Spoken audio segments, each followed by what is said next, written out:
Getting paid the royalties that you're owed as a producer is difficult and complicated. I mean, the royalty systems for all artists are hard to navigate, but for producers and songwriters specifically, they're torture. For example, if you produce a beat and give that beat to an artist who makes a song out of it and records it and uploads it to Spotify, Apple Music, Tidal, Amazon, etc., and that song is getting streamed and sold, you as the producer are probably not getting paid for most of that. But there is a simple way for you to get paid your master royalties, and honestly, I wish the entire music business worked this way because life would be a lot easier on artists.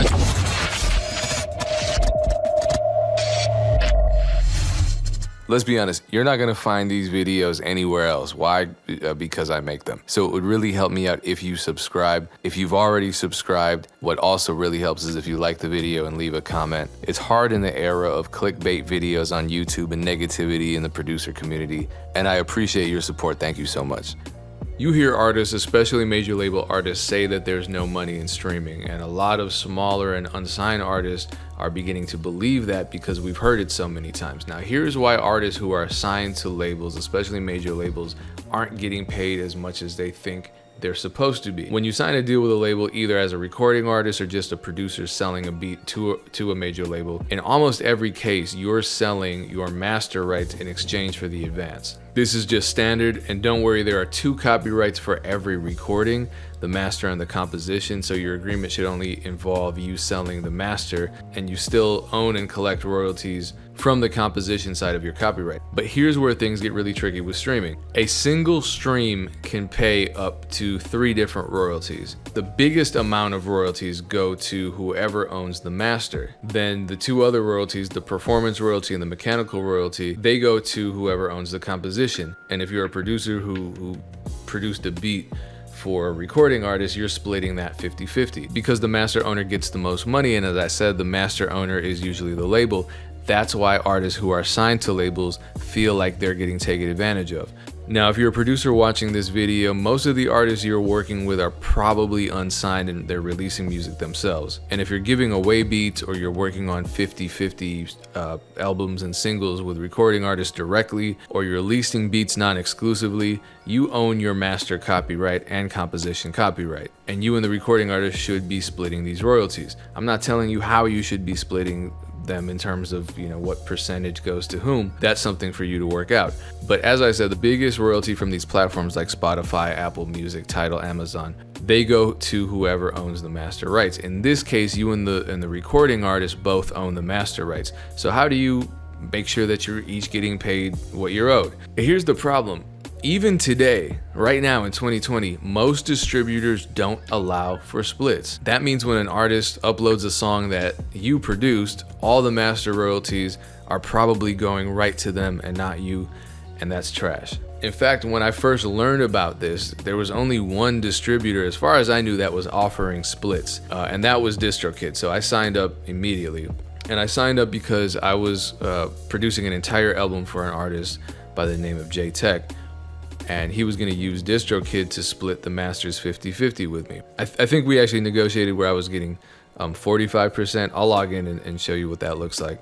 But basically, that meant for every $1 the album earned in master royalties, DistroKid would automatically send 45 cents to my account. And it's literally that easy. And I wish the entire music business were this straightforward. I would like the major and independent labels and mechanical rights agencies to be as fair and transparent as DistroKid's system. And now I'm doing this with pretty much every unsigned artist I'm working on a project with. I just recorded 30 songs with Ted Park. We released 2 as singles, so far at least. This one, Break Us Down, you see I'm getting 50% of that. Back, that was the second one. You see I'm getting 50% of that. So this is my team page, and it shows all of my splits. So these are some of the J-Tech records. You can see I'm getting 45% of these. A lot of these, the vast majority of all of these splits here are from artists that I've worked with just through my BeatStars page. So I'm just leasing beats to these artists, and they're writing me in on the master split, and it's automatic. That's the beauty of it. It's automatic. I automatically get paid through DistroKid, and the artists don't have to do any accounting. I don't have to ask them for accounting. I don't have to put the burden of accounting onto them, because let's be honest, none of us want to do accounting. And this, I mean, if you're licensing beats online, it's just way too much accounting to handle. It's way too much to keep track of, especially for you, but certainly for these unsigned artists who already have a lot on their plates. And you know, a lot of producers are starting to release albums themselves, whether they're instrumental albums or they're albums with featured rappers and singers. I think that's a great idea. I think producers should try it out and see what works best for them creatively and financially. But with most distributors, it costs, you know, $20 to $80 to release a single or an album, and that really adds up. So another reason that I use DistroKid is because it costs $19.99 a year, and you can release as many singles and albums as you want, as long as you just keep paying, you know, under $20 a year.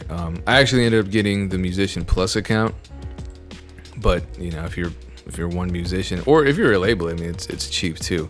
If you're just one musician, like, just, you know, start here, and you can release a hell of a lot of music, and you don't have to give them a cut of your earnings at all, because everything you earn goes straight to your DistroKid bank, and it's easy. It just goes through PayPal. So, like, I actually have money in here that I can withdraw. I probably should withdraw that, but all I have to do is click a button to get that money sent automatically to my PayPal account. And if you're already selling beat leases, this whole system is going to make a ton of sense, because the split system is similar to what, you know, you're already familiar with, and the payment system is just as simple and straightforward. I learned a couple other things about DistroKid. I've been using this for years. I don't know how many years, probably 4 or 5 years. But I didn't know that DistroKid gives you instant verification on Spotify, as well as instant access to the Spotify for Artists platform. I wish I had known that. This has been going on since 2017, and I believe they're the first distributor that has a deal with Spotify. So getting all of those streaming stats and getting the verification badge on Spotify is simple if you just are already using DistroKid. I didn't realize that, because I went through Spotify to get access to my S4A account, Spotify for Artists account, and it was kind of a pain because there was a waiting period, and then I had to apply for verification, and it wasn't the worst thing in the world, but it's just something I wish had been faster and easier.